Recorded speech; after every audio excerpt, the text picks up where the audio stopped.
Bonjour à tous, ici Manon Fabre. Bienvenue sur ma chaîne, où on explore ensemble le monde des aliments, leur composition et les critiques qui en découlent. Si vous voulez mieux comprendre ce que vous mangez et faire des choix éclairés, n'hésitez pas à vous abonner pour rester informé. Prêt à découvrir? C'est parti. Bonjour à tous, et bienvenue sur ma chaîne. Aujourd'hui, je vais aborder un sujet qui suscite de plus en plus d'interrogations, le lien établi entre l'érythritol, cet édulcorant souvent utilisé dans les produits light, et la prise de poids. Je vais explorer avec vous les dernières recherches sur ce sujet, partager des informations clés et vous donner mon avis sur l'impact de cet édulcorant sur notre santé et notre silhouette. Restez avec moi pour découvrir si l'érythritol est vraiment un allié ou un ennemi dans notre quête de bien-être. Sens peut agir sur le niveau de glucose dans le sang avec ses quasi 0 calories, 0,2 kcal par gramme contre 4 pour le sucre, l'érythritol. Un substitut du sucre utilisé dans les produits light, vient d'être mis en évidence comme un marqueur de la prise de poids par des chercheurs allemands de l'université de Cornell. L'édulcorant, qui se trouve à l'état naturel dans les fruits comme le melon, la poire, le raisin, les produits fermentés comme le vin ou le miso, et la sauce de soja, favoriserait la prise de poids par une augmentation de la masse grasse, selon l'étude.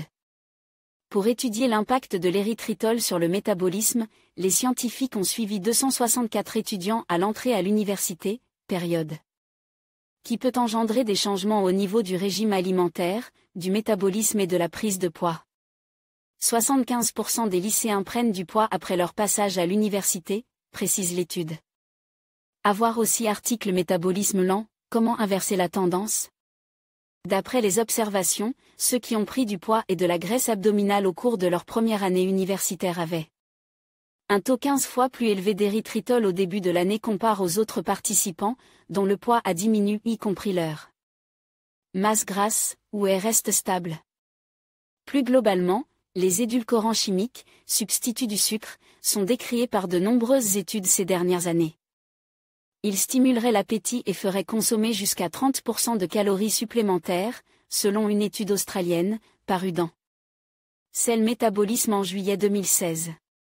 Les édulcorants les plus connus, utilisés comme additifs alimentaires, sont l'aspartame, l'acésulfame potassium, le néotame, l'alitame, le cyclamate et la saccharine. Derrière l'appellation sans sucre se cache bien souvent du xylitol de bouleau et du sorbitol qui s'invitent dans les produits allégés. Ou sans sucre du type confiture, confiserie ou chewing-gum. L'étude ne dit pas si ces substances ont un impact sur la glycémie. En conclusion, bien que l'érythritol soit souvent perçu comme une alternative saine au sucre traditionnel, les recherches récentes suggèrent qu'il pourrait être lié à une prise de poids inattendue. Il est essentiel de rester vigilant et de considérer l'ensemble de notre alimentation et de notre mode de vie. Avant d'intégrer des édulcorants dans notre régime, il est conseil de se renseigner et de consulter des professionnels de la santé. La modération et l'équilibre demeurent les clés d'une alimentation saine. Merci de votre attention et à bientôt pour d'autres sujets passionnants.